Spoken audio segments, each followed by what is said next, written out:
Expository Notes on Ezekiel, Chapter 19, The Fallen Prince of Judah. By H A Ironside. Part 1, Prophecies Relating to Israel, Chapters 17 to 24. This chapter brings the present series to an end. In it God shows why the promises made to Judah of old seemed to fail of fulfillment. These had been predicated on the obedience of the people. But both they and their rulers had forfeited all title to blessing by their corrupt behavior. The Lord makes this plain, although he speaks in parabolic form as he so frequently does in this book. Moreover, take thou up a lamentation for the princes of Israel, and say, What was thy mother?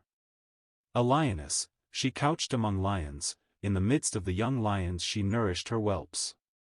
And she brought up one of her whelps, he became a young lion, and he learned to catch the prey, he devoured men. The nations also heard of him, he was taken in their pit, and they brought him with hooks unto the land of Egypt, verses 1 to 4. In the previous chapters we have seen exposed the guilt of the people. Now the Lord makes manifest the wickedness of their kings. While only two are brought definitely before us, suggesting that this lamentation was intended to exercise the conscience of Zedekiah, yet the same evil ways had characterized all the last four kings of Judah. We may think of both Judah and Jerusalem, the capital city, as represented by the mother lioness. God had said of old through Jacob, Judah is a lion's whelp, Genesis 49 verse 9, and Balaam had depicted the nation that he could not curse, in the same way, behold the people shall rise up as a great lion, and lift up himself as a young lion, Numbers 23:24. It is true the same figure is used of other tribes than Judah, as Gad, Deuteronomy 33 verse 20, and Dan, Deuteronomy 33 verse 22. But here in Ezekiel it is evident that Judah is in view, as the royal tribe with her place in Jerusalem. From this tribe he was to come, through David's line, who should be the lion of the tribe of Judah, who shall fulfill at last all the promises of God. Revelation 5 verse 5.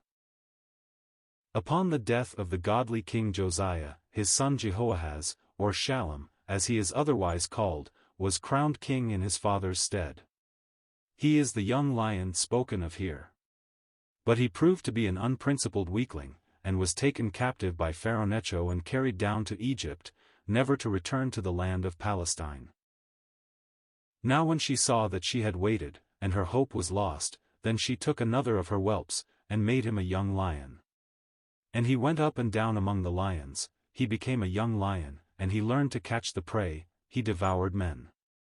And he knew their palaces, and laid waste their cities, and the land was desolate, and the fullness thereof, because of the noise of his roaring. Then the nations set against him on every side from the provinces, and they spread their net over him, he was taken in their pit. And they put him in a cage with hooks, and brought him to the king of Babylon, they brought him into strongholds, that his voice should no more be heard upon the mountains of Israel, verses 6 to 9. When it became apparent that it was hopeless to look for the return of Jehoahaz, Jehoiakim, whom the king of Egypt had set up in place of his brother, was recognized as king, but after 11 years he was carried to Babylon. Then in their desperation the people of Judah turned to the son of Jehoiakim, a youth of 18 years of age, whose name closely resembled that of his father, Jehoiakim or Jeconiah. He seems to be the young lion referred to here, as it was he and not his father whom Judah herself chose as king. But his reign was for less than 4 months, for Nebuchadnezzar came again into the land and carried him away in chains to Babylon, setting up Mattaniah, older brother of the deposed king, in his stead, and changing his name to Zedekiah. It was he who sat on the throne at this time, and it was his heart and conscience that this lamentation over the departed glory of the throne of David was designed to reach, but alas, he was too far gone in the path of self-will to heed the message addressed to him. Therefore the fate of all the 3 kings before him might well serve as a warning to him. Actually because of his perversity he was to suffer worse things than any of them, for his sons were to be slain before his eyes, and then those eyes were to be put out and he himself carried as a blind and broken-hearted man to Babylon.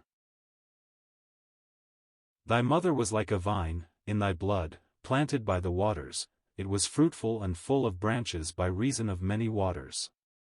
And it had strong rods for the scepters of them that bear rule, and their stature was exalted among the thick boughs, and they were seen in their height with the multitude of their branches.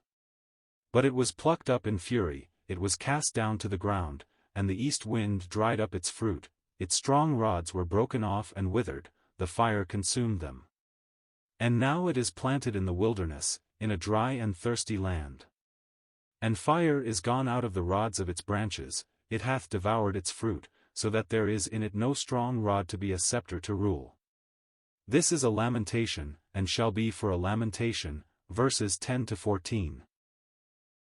In this part of the lamentation God reverts to a figure formerly used. Judah was like a vine, which at one time had been fruitful and had spread abroad because of the blessing of the Lord when she walked in obedience to his word.